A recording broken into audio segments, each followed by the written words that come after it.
Bismillahirrahmanirrahim.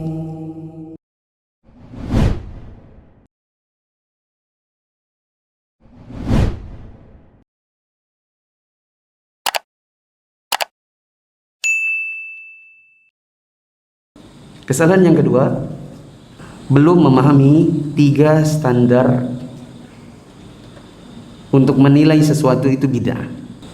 Standar yang saya maksud, yang pertama adalah wujudul muqtadi. Ada motivator di zaman Nabi sebagaimana yang menjadi motivasi orang di zaman ini.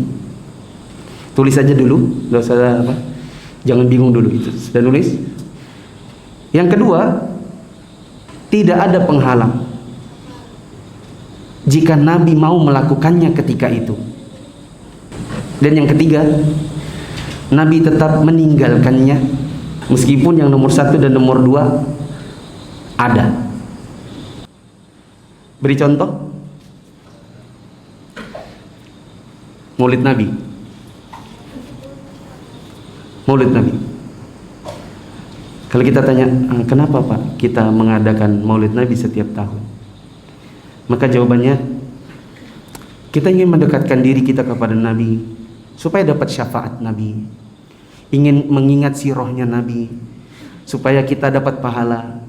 Kita ngumpul di masjid untuk mendekatkan hati kita sesama kaum muslimin, menguatkan ukhuwah Islamiyah, mendengarkan nasihat. Menurut antum, motivasi seperti itu di zaman Nabi ada atau tidak? Ada. Bila Nabi SAW mau melakukan peringatan kelahiran beliau di zaman dahulu dengan mengadakan acara ini, acara itu. Kalau di zaman sekarang bikin pakai pohon pisang, ditusuk telur-telur. Kalau di zaman Nabi misalnya pohon kurma, masukkan ke masjid, tusuk dengan kurma-kurma begitu. Menurut antum di zaman Nabi, kira-kira kalau Nabi mau melakukannya mudah atau susah?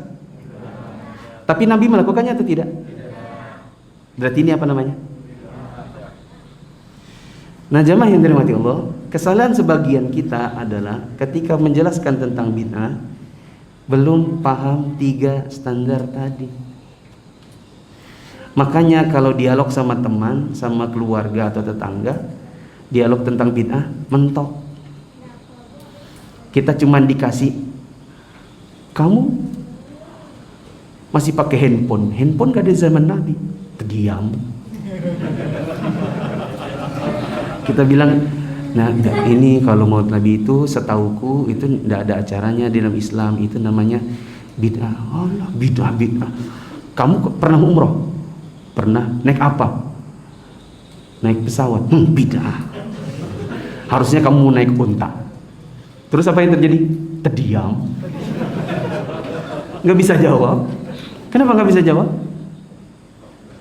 Gimana mau menjawab orang standarnya juga nggak paham? Ada yang lebih kenceng lagi, Ustadz yang saya sebutkan tadi. Berarti Anda kalau bayar zakat fitrah nggak boleh pakai beras, karena di zaman Nabi nggak ada beras. Anda kalau bayar zakat fitrah harus pakai kurma. Terdiam. Nonton YouTube-nya. Iya juga ya. Iya juga ya. Karena nggak ngerti standarnya. Dikasih syubhat, jangan segala hal dibuat bid'ah. Sunnah itu bukan ustadzmu aja. Iya ustadz. Akhirnya besok-besok luntur kesunahannya. Sehingga nasihat saya, kuasai betul 3 ini. Dan itu gampang kok mengingatnya.